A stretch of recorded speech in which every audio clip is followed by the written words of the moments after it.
Hello everyone, কীরকম আছো সবাই? আশা করছি তোমরা সবাই ভালো আছো।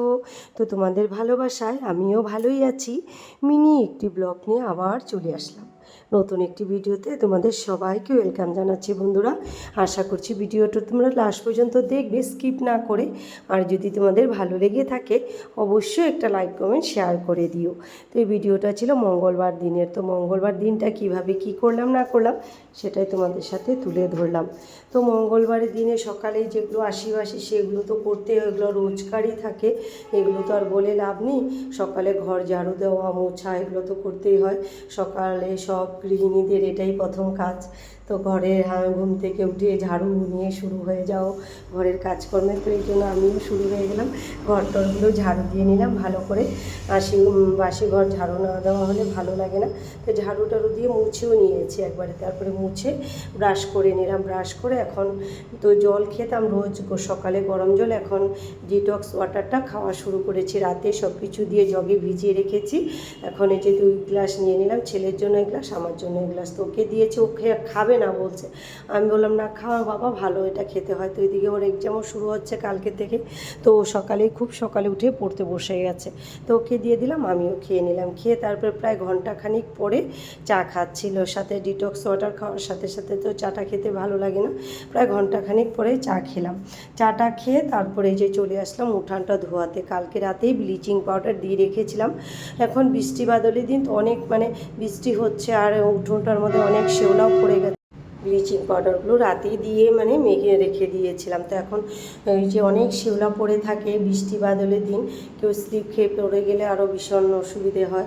তো ওই জন্য রাতেই দিয়ে রেখেছিলাম, এখন সকালে ধুয়ে দিচ্ছি। আর এখন পূজার টাইম, পূজা আসলেই অনেক ধোয়া বা ধাড়ি করতে হয়, ভালোই লাগে। মা আসছে, তো ঘর বাড়িগুলো পরিষ্কার থাকলে, উঠোন বাড়ি সব কিছুই যতক্ষণ পরিষ্কার থাকে মনটা খুব ভালো লাগে। পূজার টাইমে এগুলো পরিষ্কার আমি প্রতি বছরই করি।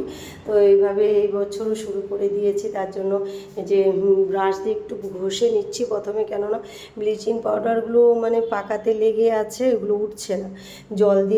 জল দিচ্ছি পাইপ দিয়ে, কিন্তু উঠছে না। তাও ব্রাশ দিয়ে একটু ঘষে গেলাম, সেগুলোগুলো উঠে গেছে ভালো করে, একদম পরিষ্কার হয়ে গেছে উঠোনটা। আমার খুবই ভালো লাগছে উঠোনটাকে দেখতে।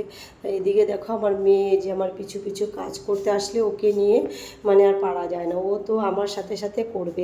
আমাকে বলছে আমাকে পাইপটা দাও, আমি ধুয়ে দিচ্ছি, তোমার ধুতে হবে না, তুমি ঘরে যাও।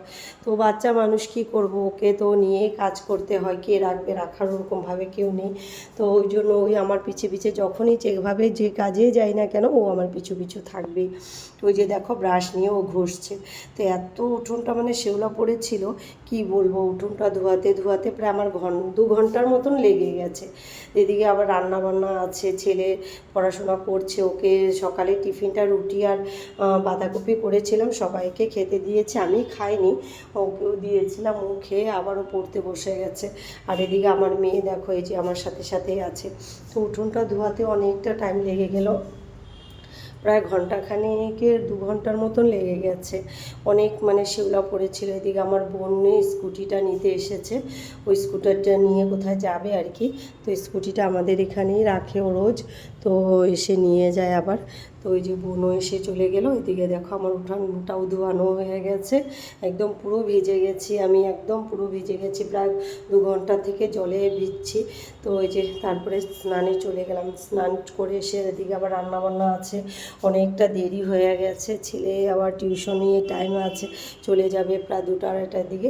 তো ওইদিকে তাড়াতাড়ি করে এসে রান্নাটা বসিয়ে দিলাম। স্নান টান করে সিঁদুরটা পরে নিয়েছি প্রথমে, সিঁদুর পরে ঠাকুর প্রণাম করে তারপরে যে চলে আসলাম রান্নাঘরে। রান্নাঘরে এসে আজকে বেশি কিছু রান্না করিনি, এই যে মিষ্টি কুমড়োর ডগা দিয়ে ডাল দিয়ে বানিয়েছি, মুসুর ডাল, ডিম চচ্চড়ি করেছি, আর বাঁধাকপির শাক যে করেছিলাম সকালে রুটির সাথে ওটাই ছিল, তো ওটা দিয়ে খেয়ে নিলাম। আমি আর সকালে আজকে টিফিন খাওয়া হয়নি, ওভাবে রুটি বানিয়েছিলাম আর বাঁধাকপি শাক, কিন্তু খাইনি। আর তারপরে যে দিয়ে খাওয়া দাওয়া করলাম। বন্ধুরা সবাইকে টাটা।